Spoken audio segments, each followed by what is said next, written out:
concept of the superposition theorem told us that we can apply this theorem when we have more than one source. We have 2 here, it can be more than 2, and it says that the first thing we need to do is to label all branch currents, after which we remove one of the voltage, the one that we want to remove first. We introduce what we call its internal resistance, or we short circuit one of the voltages. We find the individual current for the remaining voltage that was active.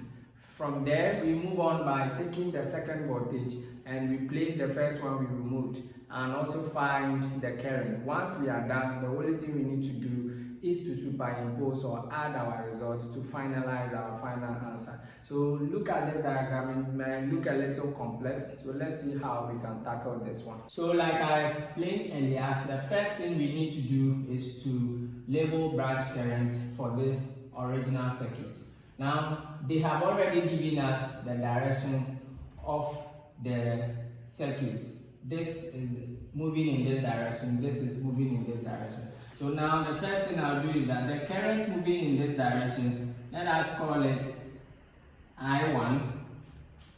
Okay, so this is I1 coming. Once I1 gets to this node, one will pass here, let us call this I2. Now the remaining portion is dropping in this direction, so let's call this one I3. From here, when I3 gets to this node, is going to supply a current, a small amount of current that will add up to this one to move in this direction. Okay, so we can label the one that is passing here, let's see, I4. So as I3 gets here, it supplied I4 in this direction. There is a current that is going to pass here. Remember that this 12 volts is also going to generate a certain amount of current. It will add up to the one that is coming. Let us call it, let's say, I5. Okay, so we still have I5 in this direction here, which is coming. Move to the once I5 get to this junction, it will add up to I4 and I5 will meet here, and they will both pass here, leaving us I6. Okay, once I6 get to this direction, it will join with this I2 and they will all return to form I1 again, because I1 is being generated here. So our target is to locate this I4. So now let us redraw this circuit and take out the 20 volts, so that when 12 volts is active, what are we going to get? Our target is to calculate for the current in this direction and the current in this direction. Now when the 12 volts is active, we close the 20 volts and we have a short circuit here. So let's say this is a short circuit. Good. Now let us label the current in this direction. And the 12 volt was moving in this direction. So the first current we have here is called I5. Okay, so I'll call it I5 prime, just to separate it from that one. When I5 prime moves to this node, a portion will drop here. So let us call that one I4 prime. Know that the current on this junction was called I4. Now a portion will also pass here. Let us call it I6 prime. When I6 gets to this node, a portion will drop here. It will split into two. The portion that will drop here, let us call it I2 prime. Now there is no need. The current that is coming here, you can call it, let's say, I1 prime. I don't need to find I1 prime. What I need is this current, I4 prime. Okay. So now that we've been able to do this, we need to find the total resistance for this circuit so that we can find the value of the supply current I5 prime. So let's do that. So let me start that calculation from here. So the first thing I'll do is that I'll find the total resistance RT. Now this and this are parallel to each other, so it will be in series with this 2.5 ohms. When you watch the introduction video, you will understand. This and this will be parallel and it will be in series with this. So let's call that one RT1. Okay, RT1 will give us what? 2 times 6 dividing 2 plus 6 plus 2.5 ohms, which is in series with this circuit 1, 2. Now after resolving this one, we have our RT1 giving us what? 4 ohms. Okay, so now that we've been able to get 4 ohms, we need to redraw this circuit and put our 4 ohms there. So let me redraw the circuit down here. So we have, so from here we have our 5 ohms here, we have our 4 ohms here. Then the one that we resolve, 1, 2, 3, will be here, which is what? 4. Do you get it now? So now I can label my current again. This is I4 prime, which is moving here. The current moving here is called I6 prime, and then the supply current coming in this direction, which is this one, is I5 prime, which is the same thing here. So now we can find the total resistance from this diagram. So our total resistance becomes RT giving us what? RT1 times this 4 divided by RT1 plus the same what? 4, this one.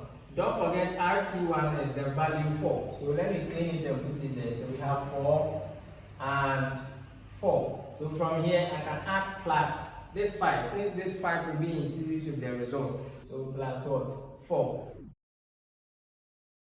Now our RT is giving us what? 7.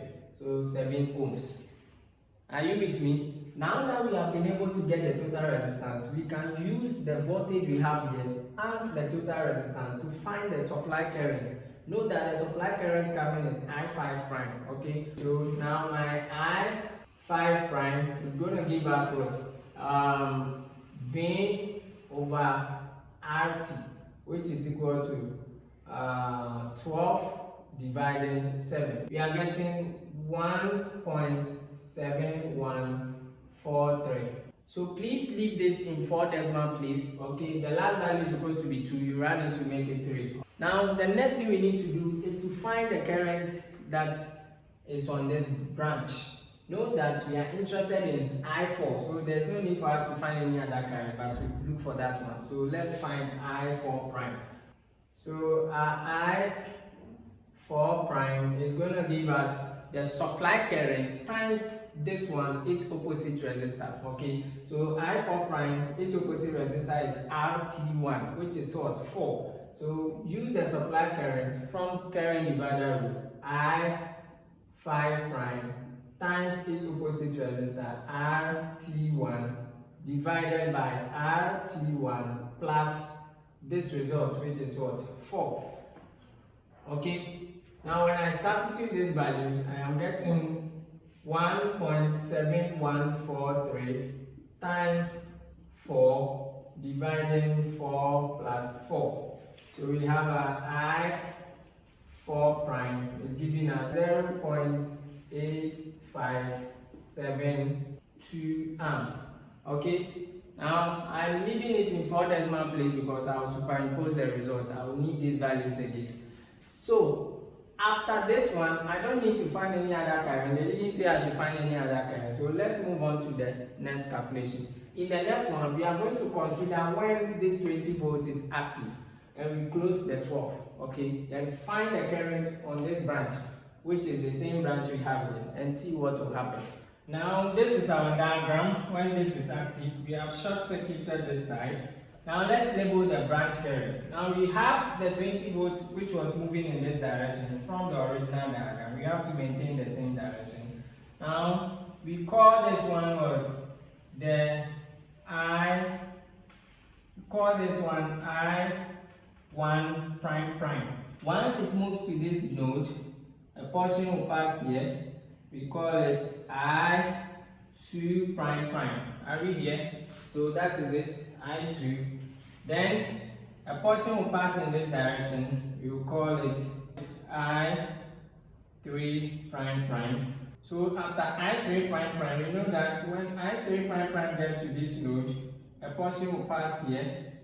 We call this one I4 prime prime. Then the last one will pass here in this direction, which is called what? I5 prime prime. We can now find the total resistive value and locate this current, which is I4 prime prime. To be able to find I4 prime prime, we need this current. Now note, because the 20 volts is here, we have to resolve from this side. Okay, I'll start to resolve from this side. So this and this are parallel. It will be in series with what? This one.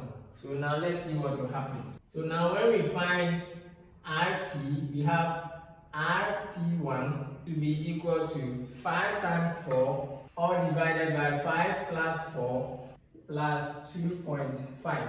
When we punch this, we have our RT1 to be equal to 4.7222. So leave this in 4 decimal place, okay? Now, we have to redraw the circuit and introduce our RT1. So if I redraw the circuit, this is what we will get. So now, from this diagram, we can find the total resistance, RT, using RT1 and these two resistors.